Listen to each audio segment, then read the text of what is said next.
I want to get to the allegations in a second. So Sean Miller, for those that don't know, he was a guy, he comes from Xavier. He compiled a very impressive 120-47 record. He comes over after the 08-09 season. He was very highly touted. He was supposed to bring his Arizona program to the top. They don't do anything in his first year. Their next year, they make the Elite Eight in his second year at the helm. Then they go to the Sweet 16, 2 more years in the Elite Eight. Then they get eliminated in the first round. This is where this decline really starts. 2016, they get eliminated in the Sweet 16. This year, first round again to a Buffalo team. It surprises me, Matt, that you can have as much talent as you said. This is probably the most talented team he's ever had at any level. And you get eliminated in the first round by Buffalo. And this isn't a knock on the Buffalo Bulls. They have a talented team. They had a team that can shoot. That's how they were going to beat Arizona. But a team with DeAndre Ayton, a guy that's going to go number 1 for all intents and purposes in the NBA draft, you can't lose in the round of 64. That's not a good look. And what worries me even more is that this year he came out and said, it wasn't a rumor, he came out and said, well, I have trouble reaching a lot of these guys. If you're my head coach, I worry that you can't reach these college students, and I really worry how long that's been going on. Ryan, I'm going to start out with you. Should we really take something like this seriously and say that there's a possibility or the Colts should go out and trade a guy like Andrew Luck? I was surprised that Bucky Brooks got paid money to write that, Matt. It was very concerning. I'm not going to speak directly. I'm not going to speak directly to you, Nate. This is just to anyone. You're completely asinine if you think Luck should be traded. And anyone that believes that has an extremely low football IQ. Cleveland hasn't had a franchise quarterback since they moved back to that city in '99. Houston has never had a quarterback since they came into the league. The Jets haven't had a quarterback since maybe Pennington, and that's even stretching it a lot. And yet you want to go out and suggest that the Colts should trade their quarterback just for picks that might not even work out to get back to being a contender? That's such awful logic. And a lot of people, he used the argument that Luck's not as good as we think he is. And he said, oh, well, numbers never lie, this, that, and the other. It's awful. Dog, you know what I think? I've said for years. And I see the thing with me, right? Like I'm a pretty humble guy, but when I call something, when I call something out, I like to tell people, I have been on this train for years that Kirk Cousins is nowhere close to the quarterback people think he is.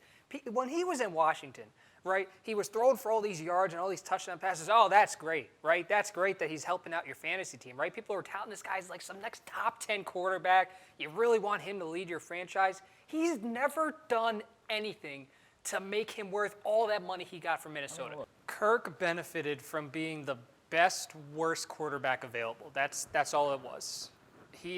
I agree that Keenum wasn't the answer. With the team that you guys have, you being a Vikings fan, they needed a quarterback badly. Kirk was not the quarterback they needed. They need a quarterback that they can trust in big-time situations in January, in the first week of February, if they ever get there. Kirk isn't that guy. Is he going to help out your fantasy team some weeks? Yeah. Is he going to help out your actual team on the field? Not even close. My first listen through Mom Jeans, I like the second half more than the first half. I think the kids are calling them bangers. I think they said that it slaps. The second half definitely slaps. I listened to it again because I wanted to give it another chance. I liked all the songs. I think it starts off a little slow, especially if you're not a fan of the band. But as I said, the second half, you have the Sponsor Me tape, you have part 2. My favorite song was John Bon Jovi. That was really good. I think you look at a guy like Eric Butler, I think his lyricism, it improved from Best Buds to Puppy Love. I think that his vocal work improved. I think that in their first album, he kind of forced some notes. He tried to hit some things that he couldn't hit. This time he was a lot better with that. Instrumentals were tighter. The melodies were nice. The harmonies in some of the songs were very catchy. I'm glad you used organizational puppet. That's a nice term. That's why you see so many managers, especially if playoff teams this year, getting fired. You see Farrell get fired. You see Girardi get fired, which I think in Dusty Baker got fired, which I think in past years would be a little unprecedented because these guys have had a ton of success. You mentioned Girardi 9-10 and 7-10. That's a phenomenal record. Dusty Baker, he's led the Nationals to a ton of success, maybe not in the postseason, but in the regular season at least, right? And John Farrell, of course, he led you guys to the World Series. He led you guys to the playoffs the past 2 years. Nothing came of it, but I agree that these managers today, they don't do as much as they used to, and that's why you see a lot of them trending younger because they don't need to make, as you said, these gut decisions. Their main purpose is to do what the GM and the front office and the analytics department tell them to do. That's it. Now, my only concern is that a lot of times you think that the grass is going to be greener on the other side, and then you get this new guy and it's a complete failure. Is that a concern for you? My X Factor today is going to be Mike Basile. He's not only one of the best defensive backs in the Big South, one of the best defensive backs in football. He holds numerous Monmouth University records. He's had an outstanding season once again, very consistent. And, Glenn, this is a Liberty team that loves to pass the ball. Not really run, but they average a lot of yards through the air. And if Monmouth's going to win today, they're going to need to contain that sophomore quarterback, Stephen Calvert. And Mike Basile, he's going to be a big reason why. I think it goes deeper than the mental aspect, Nate. I think it all revolves around their new offensive coordinator, Steve Sarkisian, the guy who got fired from his last job at Southern Cal, the guy who hasn't been in the NFL for over a decade. The offense was going to regress this year. Everybody knew that, but it should not be regressing this hard. And when two prominent offensive players, come out and say that his offense is disorganized, you have an issue. Now, these stats are from Warren Sharp, great football mind.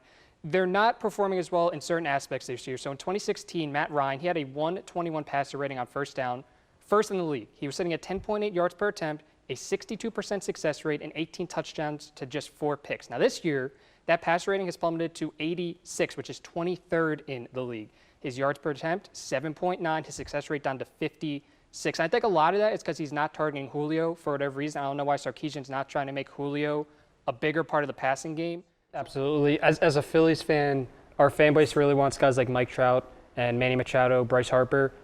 Ohtani was the guy I really wanted. I was waiting on this guy for 2 years because I really thought he was going to come to Philadelphia. Obviously, that's not the case, but he can do so much, as you said, for your team. He can hit extremely well. He can pitch extremely well. I think my favorite thing, he has 80 grade speed. I think someone clocked him from home to first at a tick over 3 seconds. That's insane for anybody.